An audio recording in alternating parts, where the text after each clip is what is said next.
Peace and love. It's Rick the Negotiator. And this is Ray Daniels, aka the Culture Referee. And this is the God Show. Let's go, let's go, let's go.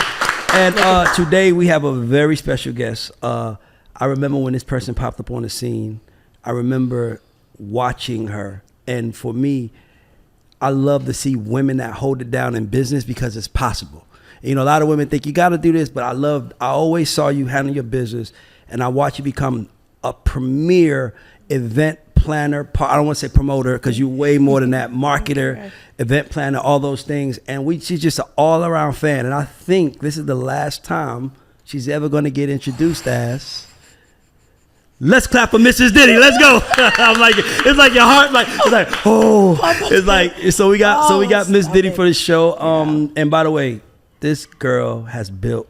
I don't want to say girl, but I feel like girl makes you feel like a. Yes. I say this woman is like, how old you think? But this girl, you know, the girl is like that. You know, this girl has built herself, her businesses, LA culture, executives. She's done it all, and she still smiles and looks amazing doing it. Thank you. So one more time for the last time, let's give it up for Miss Diddy.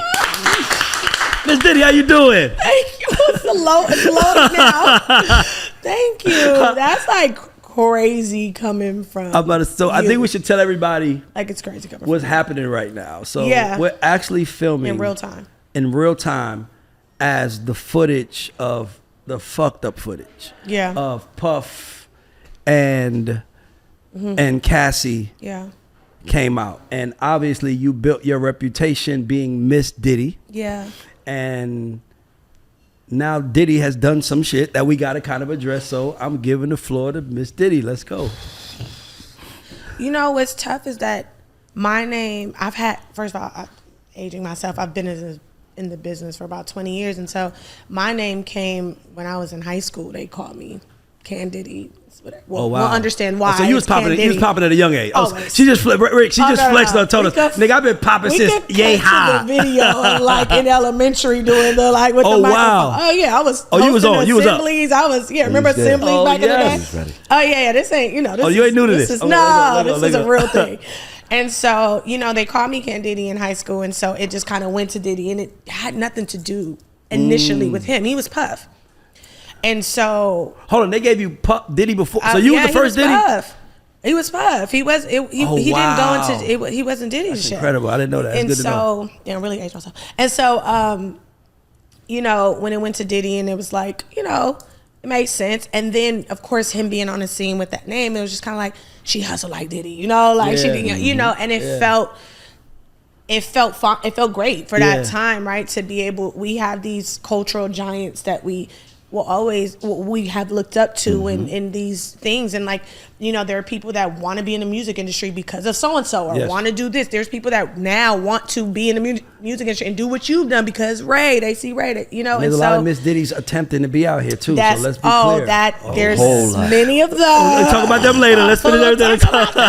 Those motherfuckers, let's go. Ooh. So yeah, you know, and so I just say that to say, you know, I was fortunate to build a really great business and legacy around that name, you know, without foreseeing what could ever come about that could challenge something that I've built. Yes. That I've built. I'm talking about brick by brick. I'm not a. You didn't ride nobody's coattails. My daddy didn't drop me 50,000 to 100,000. Said start something. I'm talking about brick by brick, losses, trying to understand how to navigate, trying to manage relationships, dealing with all the stuff that comes your way as you're building. You know, I hate the gender thing, but it's just a true thing. As a woman, as a black woman, I want to talk about that because it's a real thing. You wear it well, and you wear it classy. You wear it fly. You do everything and you know, a lot of people behind the scenes, and this is what I like about you. Yeah, a lot of people, it's so much work behind the scenes that we tend to not give a fuck how we carry ourselves because like I'm just trying to get the job done. Trying to get the job done. But you look good doing it. Thank you. And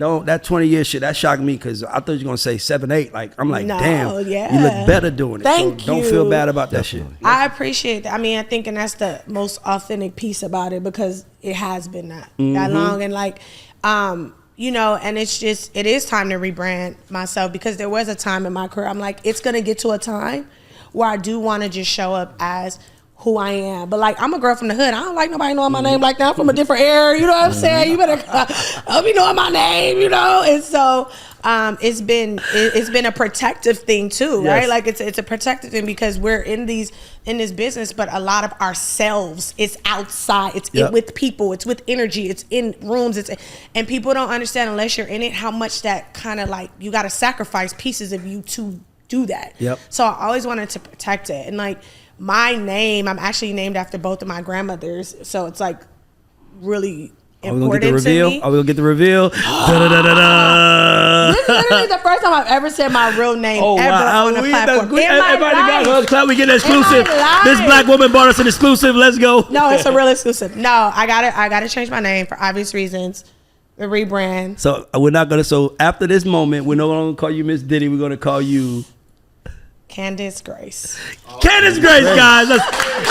We love it. Her grandmothers, I'm so proud of her. They're like, yes. Great name. Yes. It's a great name. It's a great name. I have a beautiful name. I'm proud of it. I like Grace too, because Grace is great. I was thinking about just doing Grace. We all need Grace. Oh, please. That's when people know my name, they're like, oh, I understand you a little more. Because it's really who I am. Yeah. You know, exactly. And so. And not only that, we didn't know that you got that before he changed it. It wasn't like you're named after him. That wasn't that wasn't the origination of it. But it turned into like, nah, she also like Diddy. You know, and it was cool. And he, of course, stamped that too. And so, not taking that away, but I have too many high level opportunities, and I work with too many people and brands that mean a lot to me and their business a lot to me. Yeah. And I can't afford to challenge my business for somebody else. Make it, you know, the thought process of the audience. Sure. You already know, like, now that this is out, it's like, it's terrible.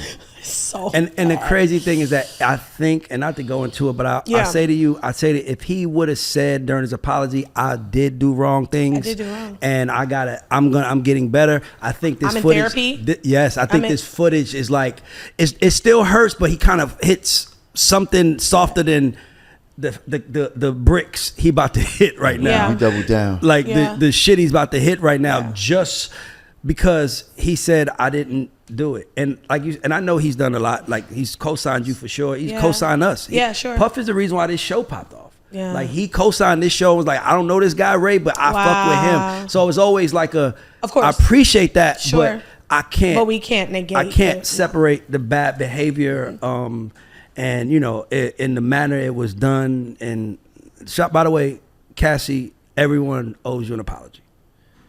Everyone, you should have pressed charges a long fucking time ago. We might not have got all of this, but that didn't happen. But we owe you an apology because you did suffer. And the crazy thing is that if I was Puff, I would have been like, he had to be so high, because I'm like, nigga, you should have. As soon as she said she need 30 million, you should have remembered that there's proof that I did something wrong here. Nobody went looking for it. You gave them the reason to go find it. It's crazy. It's crazy. But back to you. So you started. So you come. So Miss Grace. I'm gonna call you Miss Grace if you don't mind. That too. Okay. So Miss Grace, you started. What made you like? Where do you get your balls from? Right. Not for real. I don't know how to ask you that. Like, I think that's crazy asking a woman that, but come on now, you got balls. It's a real thing. You know what? I'm a Leo. I'm a lion, and I'm a real lion. Like, with the core. You a Leo? No. But you understand it. With the core of my being, like, God for sure birthed me on August 12th. I'm a lion. Like, I'm a lion. Yes. And those elements of a lion I really like embody, right? Like, I can't be caged. Don't cage me. Yep. But I'm smooth and chilling if you don't cage me. You know, I'm just kind of rolling, chilling. But if you play with me, now I feel like it's me against you. Like, this can't be where, you know, and it became tough though, especially being a promoter in the game and being young. I'm from the hood. I'm from the inner city. Like, I have a certain type of personality in general. Like, please don't play with me. Like, it was always that, and everyone knew that. Like, just leave her alone, please. Okay. And so I think that to me it's blind bravery, because a lot of times I didn't know that I was moving in a way that felt strong. As I got older, I started to learn my energy. Like the ball, like that. I can't believe I did that. I can't believe it. I didn't. Yeah. Well, I didn't even know. It was blind bravery. You didn't even think about it. It was like, I gotta do it. Yeah. And it's also survival mode, because you know, being young in the game and also, you know, I've been on my own since I was 17 years old, and I had to figure out whether I was going to sink or swim. And I like to win. I love to win. I love to win at every way possible in life. And however that looks, I got to win. So, but I think it's something different. Obviously the Leo, but like you've been this since kindergarten. Right, I have. Was it someone in the house? Was it like a mama? Was it a daddy? Was it a grandma that was like, you the shit? No, you know, my mom has a pretty big personality. Yeah.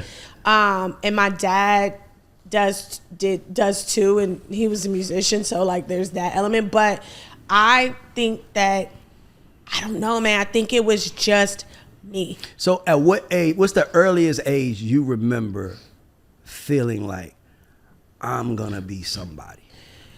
What I identified with is seeing big things I wasn't scared of. Yes. I identified with it, so I felt like, I need that. I didn't feel like, oh my God, that's too big. So I'm not sure when, because it was always young. Yes. I just cared. I really always wanted to be successful and make impact. And I remember feeling that. I don't know what that was, but I remember feeling that at a young age. Like, and the thing is too, I used to be really, really sensitive. Like I'm still sensitive, but Leos are sensitive. Leos are so sensitive. Leo Please, Leo trait, no question. We don't do well. We don't bounce back from that well at all. We don't do well because it's like we'll do everything in our power not to like hurt you intentionally. We can't even deal with hurting someone we love. It's like, oh, I didn't mean to do that.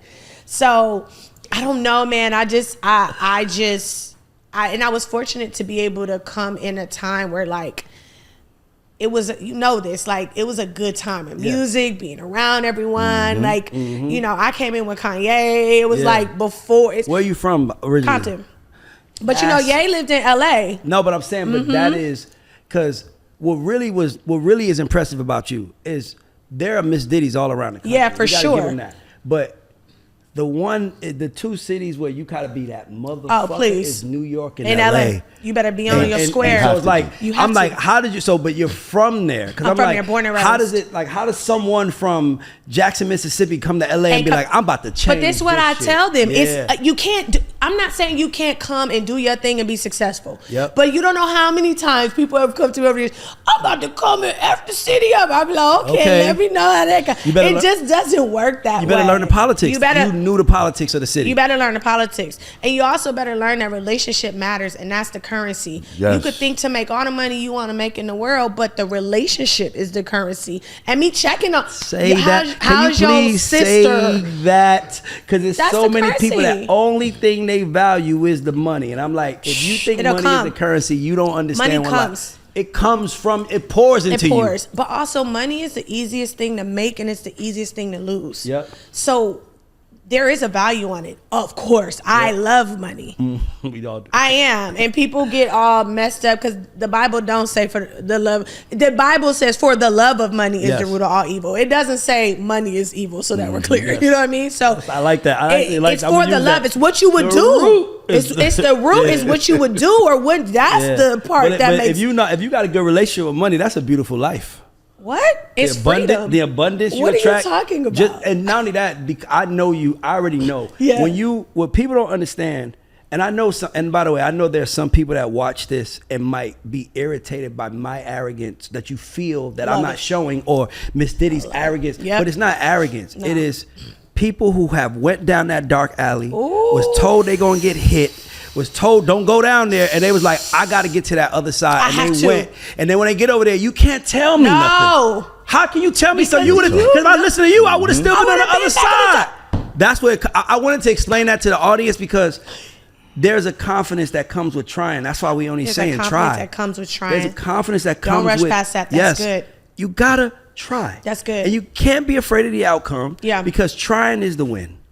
Trying is a win. And also the attempt is the win. The attempt. And also there's things that I've done in my career, and I'm sure much with you guys too, and I've been like, I can't believe I just really got that. I can't believe, because there was a time where I didn't know that even could exist or even possible. Right. So when you see something from an idea, literally from your mind, come to fruition, like there's something about you that can never be turned off. That piece, you'll go through hell in it, but you can always tap into that because you've seen it happen the first time. And exactly, and now it doesn't feel as fast. It's Sure. almost like it's at your pace because you see it coming. So it's like oh, if I do that, that's gonna happen. Yes. So I'm gonna do that, but now I'm ready for when that does happen. I'm ready, and I just love the confidence that you exude, because it's confidence that I would want my daughters to have. Yeah. I would want, because it's all it is a blind belief that everyone successful needs. Absolutely. That you think someone's gonna give to you, but you got to give it to yourself. Sorry, so the most powerful moment I had in my life, and the most painful moment in my life, is when I realized, oh, no one's coming to save me. I said, wait, like, kids of like. When did that happen? I have to know. This happened probably like recent, probably like 5, 6, 7 years ago. Oh wow, this is recent. Maybe not even 10. Because when you start unpacking like your childhood trauma and how you grew up and your relationship with your parents and your relationship even with your siblings, your relationship with the house you grew up in, and you start, you know, everyone's is different. You know, mine is different, of course, than somebody else's. Somebody maybe had the best experience of your life. But I grew up in a chaotic home. Yeah. And I had a mother who left by the time I was 17 and I was on my own. And I had a dad who was an ex-musician who didn't make it all the way where he could have. So if anyone knows music, once you in music, nothing else matters. Nothing else matters. He always told me, don't you date no musician because you'll always become number two. Always. Yep. So, you know, dealing with having a father that did his best, but all he knew was to do music and it didn't work all the way out. So that, right? So like being on my own and like having to, there's a piece of you that always feels, hope someone comes and saves me, because my mom has to, my dad, somebody has to. I know why you have that feeling, because I had that feeling. You know why? Because you saved so many people. So you like, what? Damn, like I've saved somebody 10 people. Gotta do this. Can somebody do this for me? I would go, nigga, what? You saving me? A quarter of what I'm doing. You saving me? I'm the happiest person. Thank you. I love you forever for that. I love you Thank forever. You for that. Yep, because that's the character I play in everybody's life. I know everyone's life. But you also learn that shit's abusive. Yes. And you also, what I had to learn is, let me get out of this abusive relationship with myself. Yes. Cause like, talk about gotta that. Find out a no. Gotta find how to say no. Because for me, everything is sacrificial, because everything in my life had been sacrificial, right? Exactly. So it's like, Ray, you come to me and you need 5,000, just a round number. Yep, for sure. I may have needed that for something I wanted to invest in my business, invest in whatever the case may be, but you need it here. I'll figure out how to get that back. I always do. Because I'll always figure it out. And you don't, so here. You don't. But that person never will. And you know what I learned? I'm no one's God. So that person will always figure out a way. Yep, exactly. We think that they can't figure out a way without us. Like, wait, what? I got to the place where I would just tell people, like the last 10 years, I would just say, however much you need. However. Go find as much as you can of it and then call me. That's fair. Because don't tell me you need 2,000 and you didn't even ask your uncles, your mom. They might give you $25. You just came to me. I'll finish it off after you try. And I'm going to know if you try. You needed $1,800. You only came up with $30. Really? Nigga, call about 50 more people and then call me back. Well, for your life. Yes. Because I can't call you for mine. I'm too busy doing what I got to do because I don't have nobody to call. Are you? What's your birth order in your household? I'm the youngest. But it's weird because I'm the youngest oldest. And I'm the only girl. A lot of people think the youngest, oh, you're spoiled. Like, actually, no. I have two older brothers. And are they much older? No, my middle brother is a year and a half older than me. Okay. And then my oldest brother is 3 years older than my middle brother. So it's not far in range. Pretty close. But again, it's how you grow up. When you got mom and daddy issue, you not like my brother not dealing with his trauma with it. It's like, now I'm your mama. It's like, I don't want to be nobody's mama because I don't got no kids. And exactly, because I was just asking that because I'm like, I always tell people the two most important things when you meet somebody is their sign and their birth order. That's how I say. Like, obviously you know their sex because they're male or female, but like you're a female, baby, born and you're a Leo. So I mean, you had the boss in you. So it's kind of like you the baby lion in the house. That's what it is. And so you got two brothers. So you kind of like so you got to fight around that. Got to. Got to. But I'm like, you got so like, and the thing is, I always felt like that about you. I was like, thank you. It's she was raised to be in this shit, or she just facts. made her way. Because it's like one of the two. Because it was the confidence is like, oh nah, because it's a confidence that either someone put inside you every day of your life and you believed it, or you had to put it inside yourself and you ain't gonna let nobody take that out. It's called the thing you can't teach. It is that you're born with. Yeah, it is. It's a select few of people that have it. Yeah, and it's no coincidence. You can only really connect with the people. Likes. Yes. You know, and that's who you open up to. People that's not in that realm, they can't understand. Yeah, they can't even talk how your we way think to and that. how we move. And that's why I said, that's why I stopped what I said, because I'm like, y'all gonna hear a lot of proud of you, killing it, and all of that shit. So it's like, if your confidence, if that bothers you, that's more about you than it is about her. So if you're bothered by someone being confident, that says nothing about them. That says everything about you.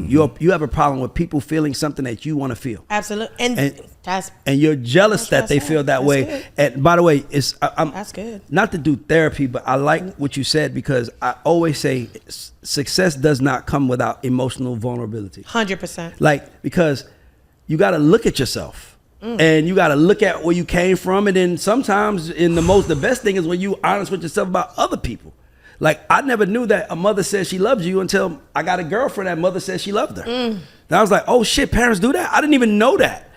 So it's like, you know what I'm trying to say? It's like sometimes, so at that moment I could have been like, oh, that's nothing. But I was like, hold on. That bothers me. That bothers me that your mother tells you she love you, or my mother don't tell me she love me. So I'm about to go to my mother and we got to fix this relationship. You don't tell me you love me, and that fucking bothers me. Right. And what is that about? And then I figured out that her mother didn't tell that to her. So then I'm like, yeah, but just, you just said it to me, but I said it to my kids every day. Every day. So you just chose to be that. Now I'm going to ask you to choose to be something else if you want to be benefiting in this life that I killed myself to get.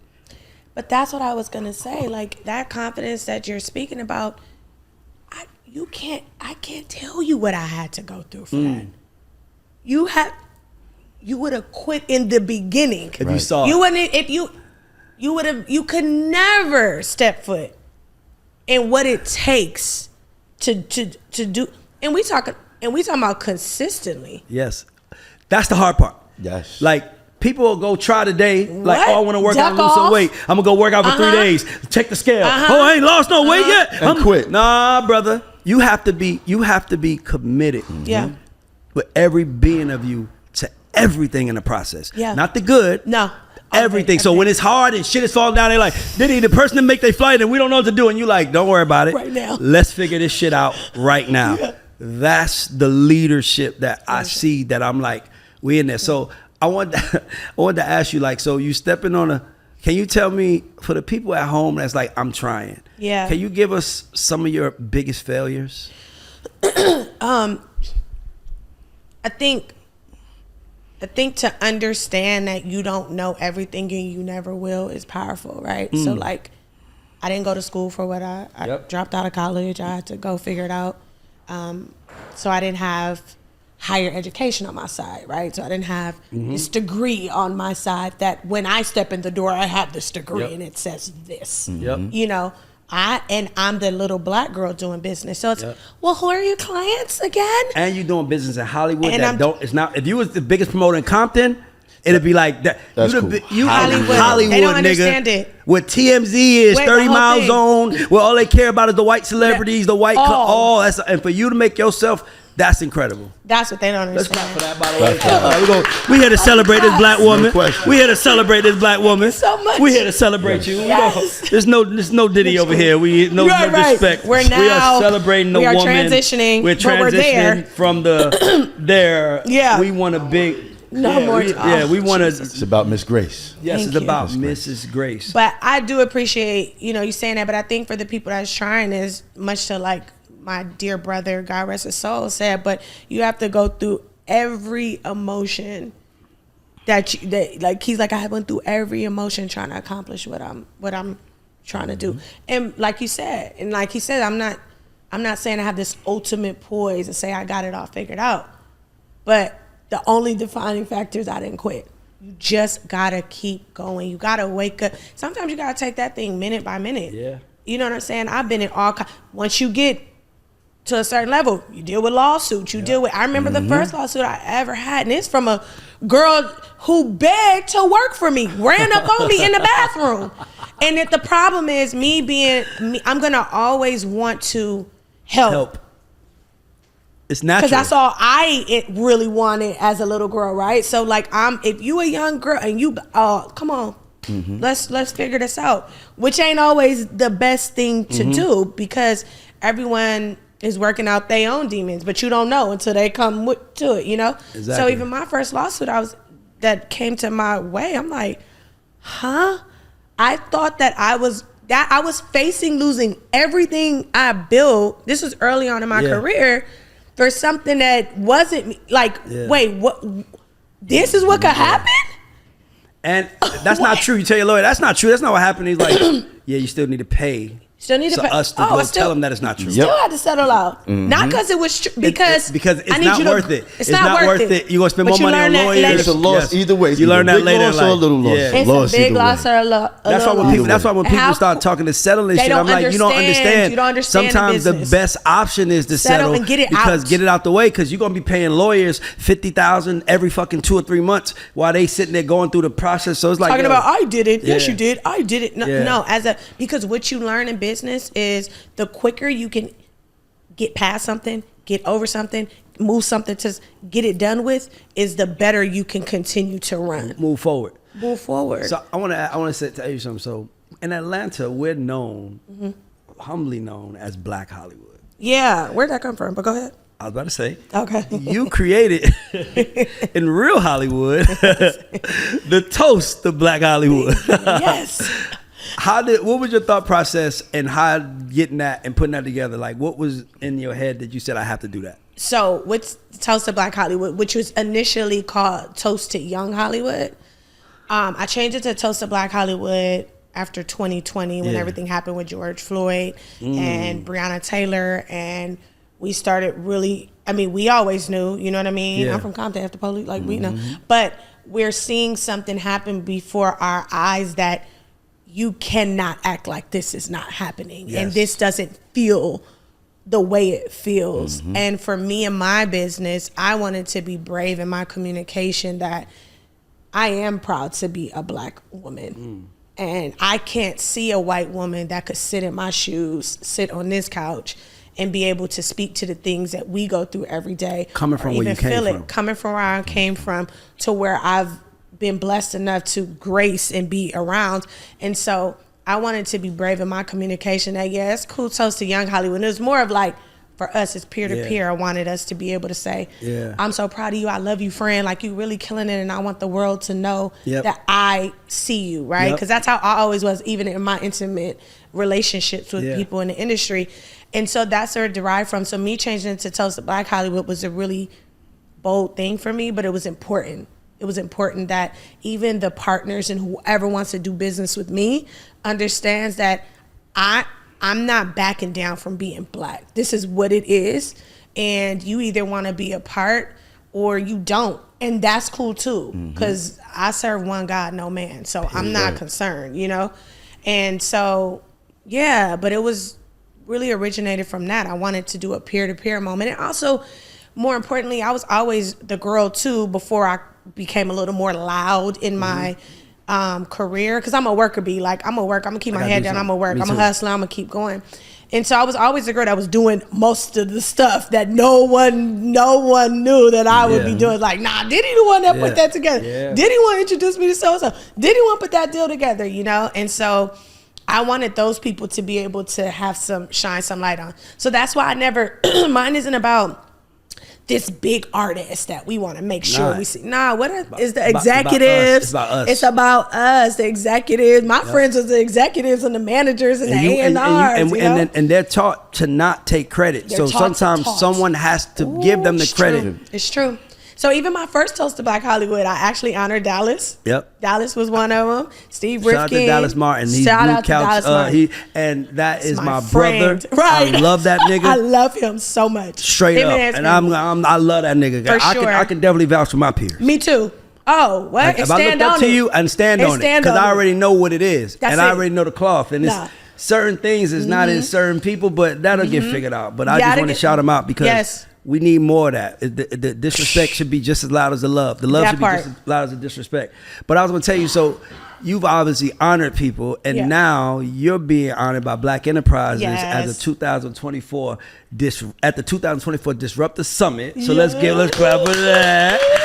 So, big congratulations to that. By the way, I want you to talk more about that, but I want to just tell the people at home, the power is in shining the light, not getting the light shine on you. And when you figure that out, you figure you control light, it just makes your life so awesome. Because now you're like, I got the power to shine a light. Fuck me. It becomes about how can I help you? And if everybody thought like that, we would be a room full of people helping each other.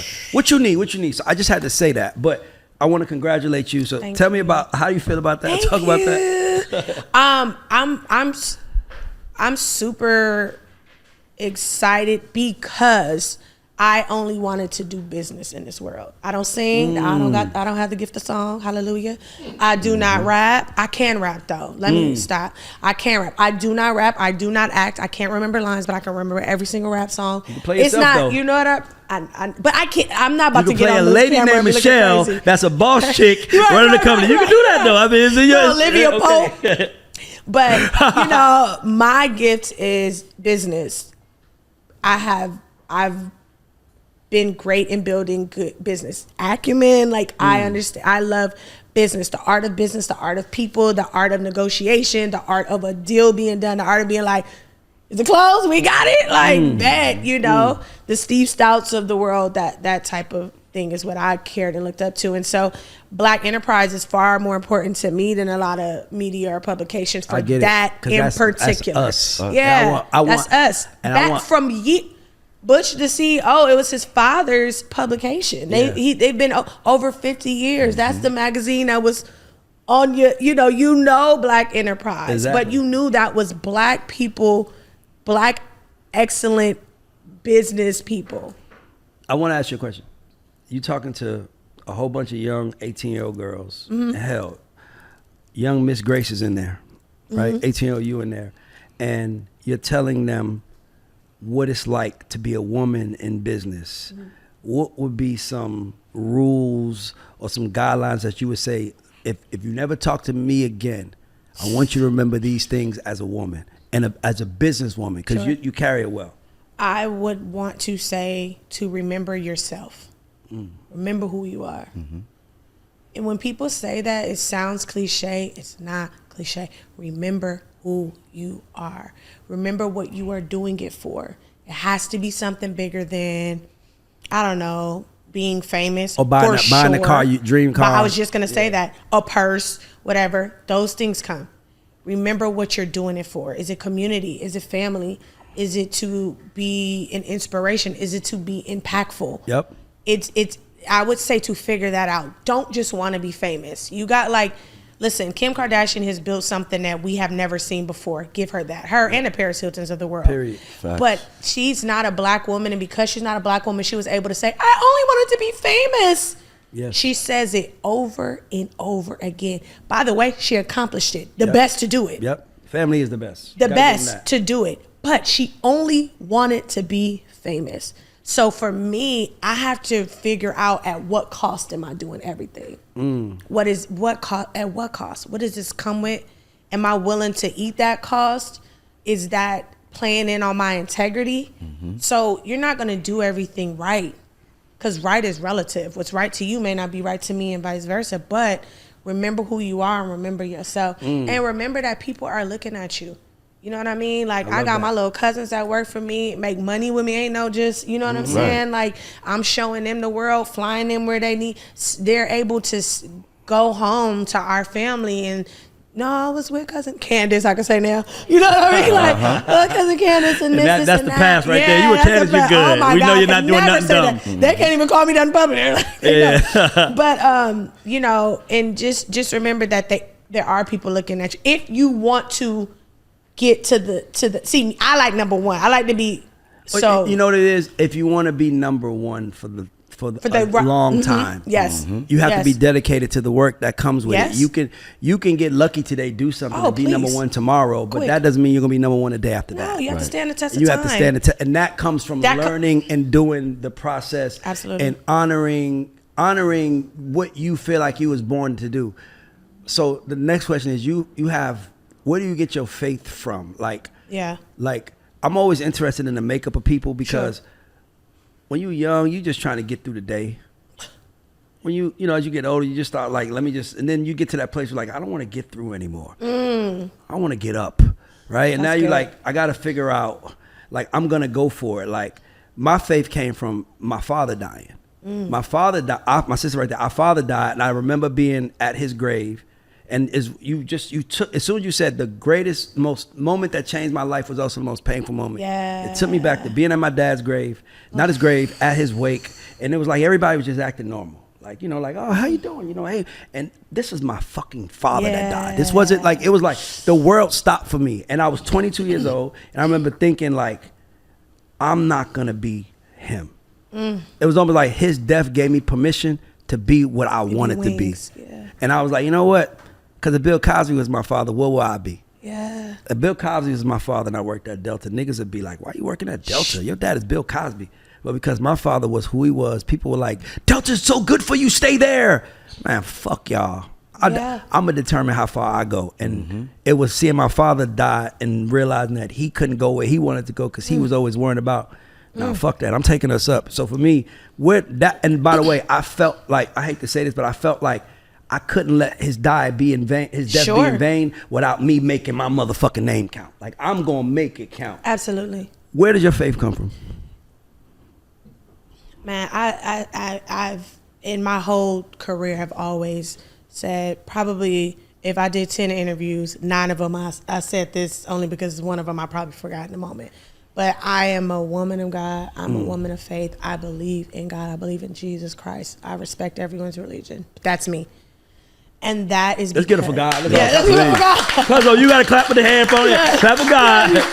You got to do that. She clap for God. No, and I say that not from a boastful place or a holier than thou place. I say that from a place of, if I ain't had God on my side now, because we can go there. But for me, it's really, what profit a man to gain the whole world and lose his soul. I got to be able to look at myself in the mirror. And not feel for good. y'all. And feel good, yes. And I'm not saying I haven't made mistakes. I'm saying that has to be at the forefront of what I'm doing. And honestly, it was really just, I feel like my grandparents died young. Like, two of my grandparents were already gone by the time I was born, and then the other 2 died fairly when I was young. But I feel like I have the spirit of my great grandmother, my great grandparent. My great grandmother was like, her name was Beatrice Brown, and she was a minister, but back then you couldn't be a minister as a black woman. And she had the respect of everyone. There's a gentleman named Thomas Dorsey who they say to be the godfather of gospel music. She did all his work, his events. She was a songwriter. She wrote Mahalia Jackson, like everything. My great grandmother has songs in the hymn book right now. If you pull a hymn book, I'd be like, that's Beatrice Brown's song. Yeah. And so I feel like her spirit just like lives in me as a little girl. I would go to church. Even when I got my car, I was going to church on Sunday. I was at the skating ring on Saturday night with the homies, like, what's up? And everybody knew I'm going to church. Where's Ken? She at church. It's Sunday. Whether my mom was getting up and going or not. It was just something in me. So I'm really grateful for God choosing me, because that's what it was. Like, he chose me. It was like, but there's a lot of things he told me, like, play with me if you want to. Because I could not pick you. I could take it from you. He'll raise up a rock. God, meaning you ain't as lit as you think you are, bro. Like, I'll go get this rock to give him your place. Like, do you the concept of that? I love that. Like, I love that. No. So yeah, I'm grateful for I want to ask you, I have to ask you this, because it's not fair, because I don't ask this to men. I want to make sure I say that. It's not fair. But I should. But I want to ask, for going forward, I will. But how do you deal with being a woman, dealing with men on a personal side, and still being able to maintain a relationship or try to maintain a relationship? You might not even give a fuck, by the way. I'm cool with that. But I'm like, how do you deal with the moments of like having to deal with you know, men following relationships and then like being like, I don't care what you want, nigga. I'm Miss Motherfucking Grace, nigga.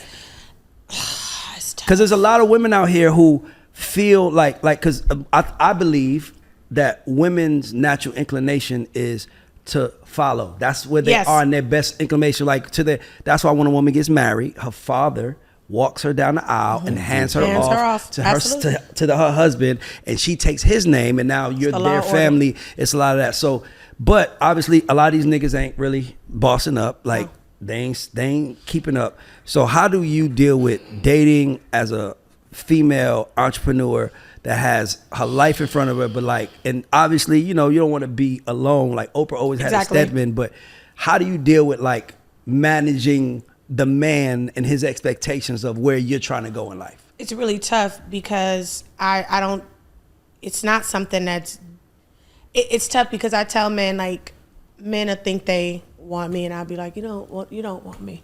You like the idea of this. You want this woman that's really making a way for herself and in all intents and purposes, boss chick or whatever you want to call it. But like this woman that's successful and she got her own. I want my girl to have her own. Men don't. I know. Most men, I'm not saying that, don't want it because you don't want what comes with that. Yep. What if I get home after you? Because I was out with you. But I had to be out with you. We were talking and doing a business deal, and we went to go pick up Carmen, and we went to go slide to such and such, and we ended up at Rocksteady or end up at. And I saw this person who told me they wanted to do something with me, so now I got to focus. What are you talking about? And what if I get home after you? Yes. Is that okay with you? See, I'm glad you asked that because I actually, that to me, that is my problem. But it's only my problem because I'm gonna carry the weight of. So that's what I was going to say. So here's the thing, which I was going to go to that. I say that because then I tell a man, you don't want what I'm carrying. Because that means you got to carry yours and mine. You don't know what these show. I'm about to say, you don't know. Most men, you have no. It ain't just a bag or the car, by the way. Like, this is real. It is 24/7, 365 maintenance. 100%. I take very good care of myself. And everything around me. And if you're not going to. I'm not, because so here's the thing. I live my life that's my focal point. Yep. So if you want me to even kind of shift my focal point from that I know to be true, you know what I know to be true? What I'm building. Yep. Even through everything that's hard and tough, and when I want to quit and be like, fire everybody, I'm done, I know this to be true. That didn't leave me. I left it. That didn't leave me. I left it. Yep. If so, so you want me to give you all of this attention, love, and affection, which men need, and you're supposed to need because you guys are kings, right? Thank you. But can you carry my type of queendom. You know what I mean? And most men can't, not because they don't want to, not because they don't have the tools. Maybe their father wasn't there to help them understand. You know, a lot, especially for black men. Honestly, I say this, no disrespect, but if I like to date outside of my race, I'd have been married. Man, crazy. Top tier over here. Need to shut the fuck up. Cream of the crop over here. Okay? Man. It's not because also black men think they have more time than they do. Yeah.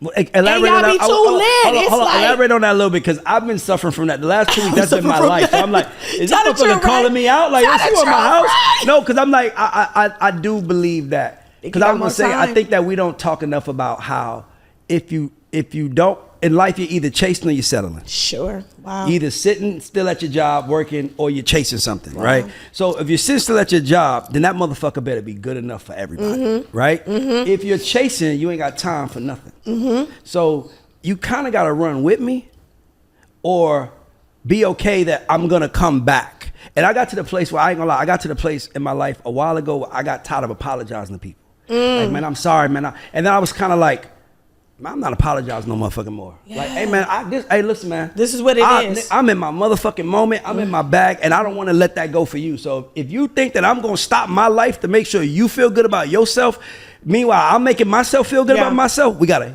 huge disconnection. But much to your point, that's the same thing with black men that are starting to excel in life with women because it's much of that. It's like, you done worked hard, you figured it out, you were struggling, you had no money, you were sleeping on your homie's couch, the whole thing, you finally got to a point, boom, boom, and now it's like, well, you should be committed to a really good woman, which you should. Then the black man's like, I finally got here, bruh. I'm outside. Did you see Keisha, Serena? You know what I'm saying? Like, about 3 Kims, LaToya, Tina. Like, did you see them? Like, and then we're like, yeah, but hey, like, we have only a couple more years. They still need second this chance. But never had a chance to live. But then I also think that we don't do enough talking about open communication. Yes, because I was gonna say, and by the way, I want to give our community a little bit of grace. No pun intended. Here's why. Because when we were kids, like my sister's right there, when we was kids, like generational wealth wasn't something that our parents even thought was possible. Like our parents wanted a good job. That's it. And a woman just wanted to be a wife with a man with a good job. But then we start getting access to information and we all want more now. So now, because either one person gonna have to work hard enough to pay for our dreams, or we both gonna have to work just as hard to cover our dreams. But we don't sit down enough and say, hey, look, here's where I'm trying to go. Like J and B had to say, like, yo, we got to stop to have a baby. Multiple conversations. Okay, let's stop here. You're performing at the MTV Awards, and so we'll probably announce it there. You have the baby in the new year before the Grammys. So now the baby's born before the Grammys. So now we're here, but a plan, because I got shit I want to do too. Most men don't have a plan though for their lives, and definitely not for a cohesive family life. Much grace though, I'm saying too, because much of what you're saying about that, I remember having this conversation with my family because my grandparents, so we're talking about the 40s or something, they all had, like, my grandmother and my grandfather bought a home.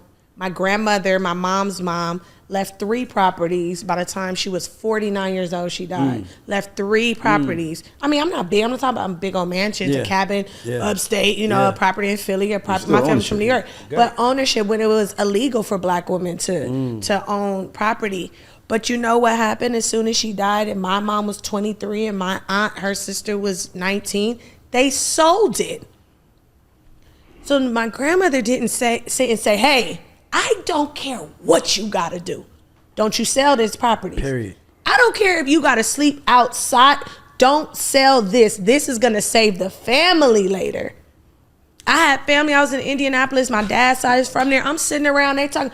Say the street address is 1117. Yeah, because remember at 1117 house, grandma house. Blah, blah. I'm like, they all talking about the memories. I say, hey, who got the house though now? Yeah. That's what I'm talking, because now I'm an adult. Yeah. Hey, who got the house though? Yeah.